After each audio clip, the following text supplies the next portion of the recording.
Gracias por estar, Javier. No, por favor, es un placer. Ahora, hablamos todos ese día, vos también hiciste tu descargo, pero me gustaría, ya que te tengo en vivo, cara a cara, mirándote, que me digas, ¿qué sentís por el presidente Alberto Fernández que es capaz de compararte con Hitler? Bueno, no es el único que lo hizo. No, es verdad, lo hicieron Gerardo Morales y Carrió. Lo estoy demandando también, digamos, a Alberto Fernández, del mismo modo que estoy... ¿Lo estás demandando? Sí, claro, del mismo modo que estoy demandando a Carrió y del mismo modo que, estoy demandando a un conjunto de periodistas que también lo hicieron y del mismo modo que estoy demandando a Patricio Fontanet. Pero, ¿por qué Hitler? ¿Por qué te comparan con Hitler? Bueno, primero porque te diría que están asustados. Están asustados y lo que buscan es demonizarme. Ahora, pero este tema es muy delicado. Muy delicado. Se banaliza el holocausto, se Bien, banaliza exacto, todo. Ese es el punto, Claro, Viviana. claro. Es decir, acá hay una cuestión, si vos querés, que es lo importante y después está lo personal. Acá lo importante es que se está banalizando el holocausto. Están haciendo una referencia a un individuo, me cuesta ponerle una definición a ese ser nefasto, que buscó el exterminio del pueblo judío. El holocausto además incluyó, más personas, fueron 11 millones de personas, pero lo que buscaban era el exterminio del pueblo judío. Entonces, hacer esa comparación, saquemos la cuestión personal, es de una gravedad enorme, ofende, la memoria de 11 millones de seres humanos, de sus familias. ¿Me comprendés? La gravedad que tiene. Es decir, yo, ¿sabes qué? Pero lo hace por basura, lo hace por bruto, lo hace por ignorante. ¿Por qué lo hace? No, yo creo que lo hacen con... yo creo que estamos frente a un fin de ciclo y estamos frente a un cambio de época. Y la corporación política, sea de un lado o del otro, no se están dando cuenta. Es decir, Argentina lleva una degradación de más de 100 años que ha hecho de que Argentina, debe ser el país más rico del mundo, hoy sea 140 al tipo de cambio paralelo. Es más, Argentina tiene 40% de pobres, tiene 10% de indigentes. O sea, el dato de indigentes es tremendo, porque vos estás diciendo que tenés un país que produce alimentos para 400 millones de seres humanos. El fisco le roba a los argentinos, al campo, 60%. Quiere decir que se lleva el alimento de 240 millones de seres humanos. ¿Y cómo puede ser que entonces hay 5 millones de argentinos que no le alcanza para morfar? ¿Me comprendés que hay algo que anda mal? Es decir, cuando vos mirás, a todos los argentinos les va peor, y a los únicos que le va bien es a los políticos. Entonces después, ¿sabés qué? La gente, tiene razón en estar enojada y debería estar muy enojada. ¿Estás hablando de lo que pasó con el colectivero, por ejemplo, en La Matanza? Bien, pero es que lo que pasó con Sergio Berni, que ellos dicen que es una operación de Patricia Bullrich. Pero tan adormecidos están los políticos, la famosa casta, que no pueden entender que el enojo de toda esa gente es un enojo genuino, que es el dolor de una familia y de una familia de colectiveros que estaban desesperados porque ya les mataron a un montón de colectiveros. ¿Tu viejo era colectivero? Mi papá era colectivero. Me acabo de acordar. Porque ayer yo decía, Cristina Fernández de Kirchner tuvo un papá colectivero. Y vos también. Yo también. Pero por eso lo que digo es... ¿Pero qué les pasa? ¿Qué le pasa a la hija del colectivero de la realidad? Que se desconectó de todo? Toda la casta política está desconectada de la realidad. Perdieron el contacto total con la realidad. A ver, vamos a ponerlo en estos términos. Vos no lo podés mirar como un hecho puntual. Esto lo tenés que mirar como un caso, de algo estructural. Vos fíjate esto. Vos tenés algo que falla hace más de 100 años. Y eso se manifiesta. A ver, el Estado funciona como un seguro. Por ejemplo, entonces vos te asegurás la seguridad. El país es un baño de sangre. Vos te querés asegurar la salud. Durante la pandemia, este gobierno criminal... ¿Sabés que si hubiéramos hecho las cosas como un país mediocre, deberían haber muerto 30.000 argentinos, murieron 130.000? ¿Te das cuenta que este gobierno asesinó a 100.000 personas con su negligencia? Vos me decís, bueno, me vas a dar educación. A ver, hoy Argentina tiene el 60% de los chicos en situación de pobreza educativa, es decir, los menores de 10 años no pueden leer un texto y comprenderlo en un 60%. Ahora somos esclavos de toda esta gente, somos bien, esclavos. Exacto, entonces, lo que digo es, porque del otro lado también, ¿viste? Ahora les gustó de una manera elitista, soberbia y propia de ignorantes, andar poniendo el rótulo de populismo de derecha que es la antipolítica. Disculpame una cosa, a ver, si vos tenés a alguien que es un chorro, un delincuente, te está arruinando la vida, la pregunta es, o peor aún, un tirano. La respuesta es, no decís nada, no los podés criticar, no les podés decir nada. Es decir, ¿quién son ellos? ¿Me entendés? O sea, una cosa es la política, otra cosa son los políticos, y estos son unos inútiles. Cuando vos haces mal tu trabajo en el sector privado, te pegan una patada en el traste. Bueno, a ver, explícame. ¿Por qué no renunció? Pero ¿por qué no renunció Bernie? ¿Por qué no renuncia Aníbal Fernández? ¿Por qué no renuncian todos? Viviana, de vuelta. Son unos fracasados, la gente se cuida sola. Recién vemos el hombre de José Cepaz, el sheriff, con un arma acá, con un arma en una cartera. Vos decís, no puede ser que la gente tenga que salir con un cuchillo para defenderse. Y los tipos dicen, es una conspiración. Están viviendo en otro planeta, Javier. A ver, en el 2001-2002... te tendréis que acordar, hubo un que se vayan todos. Sí. No se fue ninguno. Se quedaron todos. Pero ¿sabes lo que me y vinieron con los familiares, con las amantes, con, digamos... Sí, pero yo creo que en el 2001 todavía, no sé, éramos más chicos todos, no sé, la sociedad no estaba tan hecha pelota como ahora, tan dividida, con una grieta tan descomunal. Y ya ahí quería que se fueran todos. Imagínate ahora. Pero por eso, ¿qué es lo que pasa? Que tampoco es la solución que se vayan todos. ¿Qué es lo que pasa? A ver, depende. ¿Vos querés seguir sosteniendo chorros? Yo no quiero sostener ningún chorro. Bueno, pero... ¿querés seguir sosteniendo tiranos? Porque esto es el populismo de derecha, no quieren que les critiquen. Bueno, pero Kachanowski hoy te pone, vamos a contarlo de Kachanowski, pero te dice, los llama la casta avanza, como que vos estás rodeándote de casta. No sé cuál es el tema puntual de Kachanowski con vos, pero hoy dijo que hacía 26 años que vos vivías del Estado. Bueno, es interesante porque, mirá, lo traje. ¿Qué trajiste? Acá traje, a ver, si mostrala. lo quieren mostrar. ¿A qué cámara? Ahí está. A ver. Es una carta documento. Es la carta documento que le estoy enviando a la empresa Gnosis por poner información falsa. Ahora, la pregunta es, cuando vos vas a difundir algo así, primero te vas a fijar en qué medio lo ponen, porque si sabes que es un paquín, deberías tener reparo.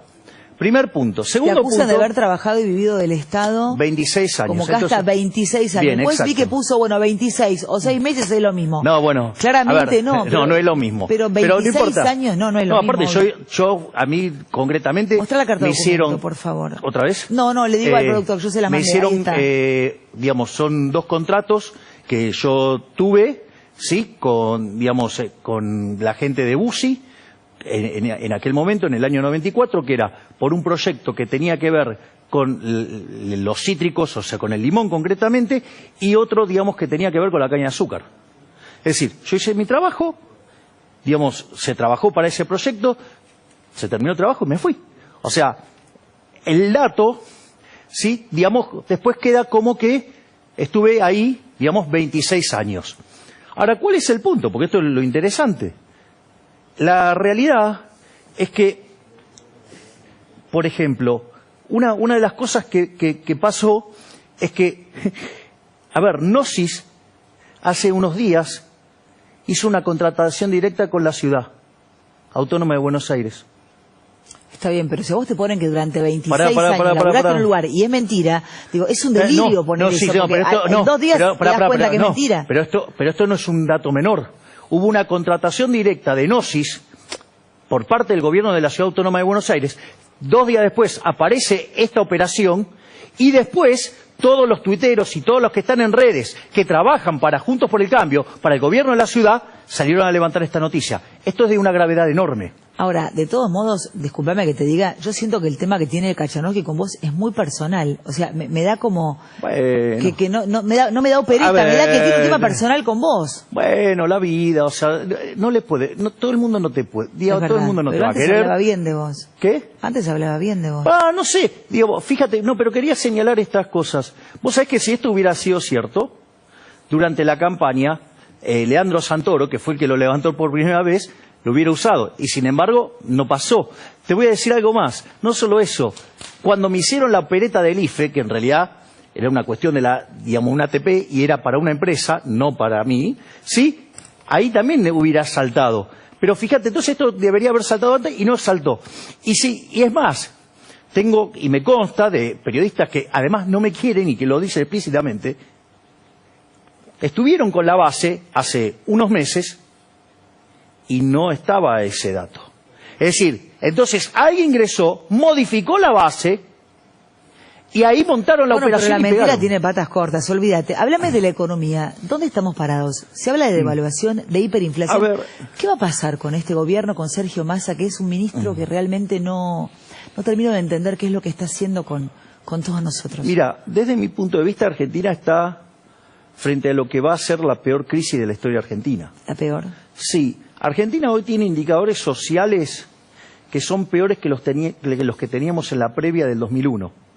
Para que te des una idea, o sea, si vos corrigieras la tasa de desempleo y no, digamos, o sea, metiendo monotributo social, metiendo empleados públicos extra, cuando vos lo modificás, te puedo asegurar que esos trabajos son, digamos, es cuestionable el número de desempleo argentino, claramente.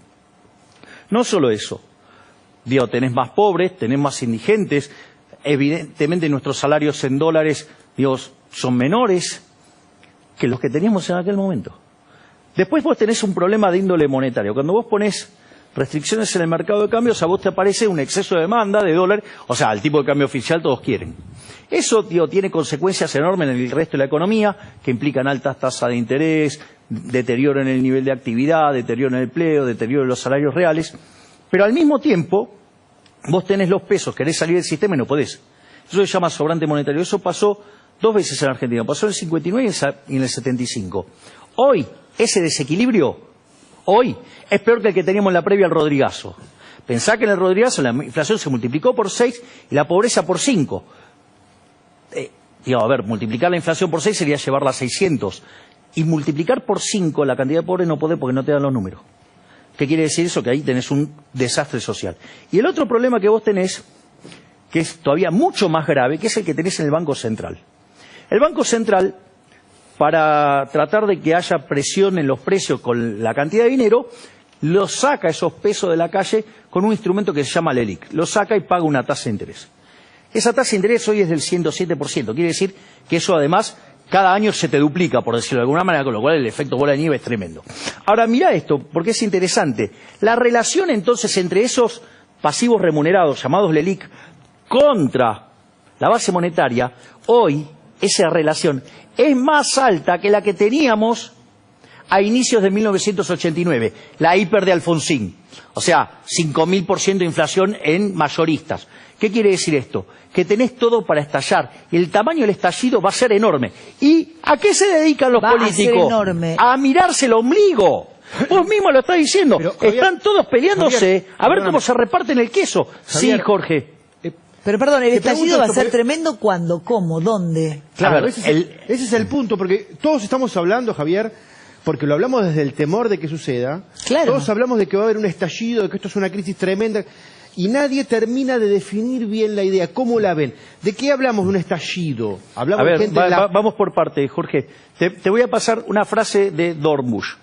Dornbusch decía, las crisis tardan en estallar mucho más de lo que nosotros creemos. Ahora, cuando estallan, el tamaño es mucho peor. Primera referencia. Segunda referencia. Los modelos de crisis y balance de pago de primera, segunda y tercera generación. Los de primera generación, hay una parte de esos modelos que determinan el momento de la crisis. Yo me hice famoso con eso. Pero esos modelos no es que sirven para determinar el momento de la crisis, sirven para saber si el momento de la crisis se acerca o se aleja. ¿Y en qué estadio estamos? Muy cerca, muy cerca. Entonces, ¿qué quiere decir esto? Ahora, que esto es el elemento que me parece central sobre lo que pregunta Jorge y preguntas vos, Viviana. ¿Qué es lo que lo detona esto? Sí. Esto se detona por caída de la demanda de dinero. Es decir, salimos todos desesperados a comprar dólares, por decirlo de alguna manera. Hay gente que va al cajero y dicen que no tienen plata.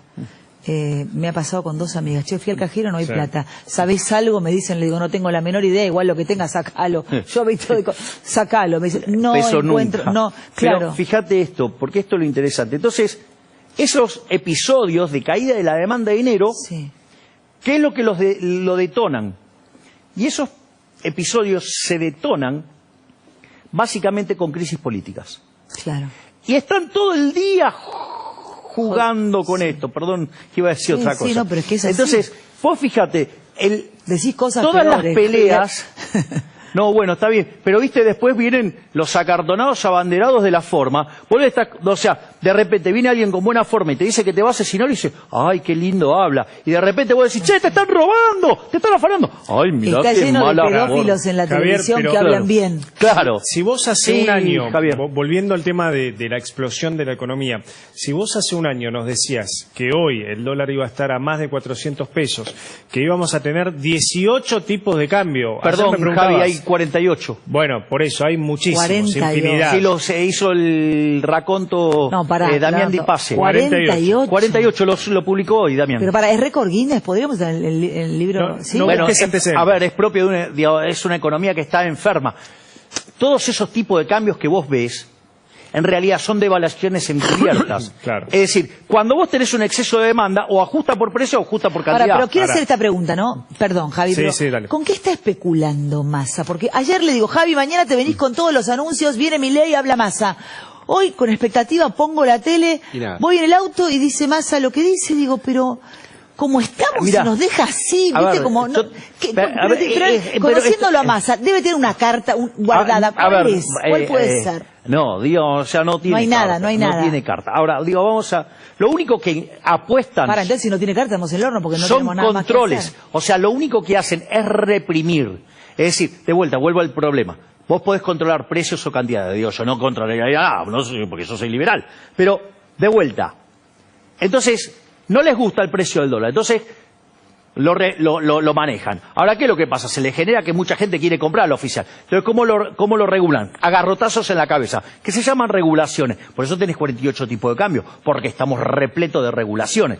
Ahora, dado eso, entonces, la realidad es que no tiene cartas. Ahora, esto es lo más importante, desde mi punto de vista.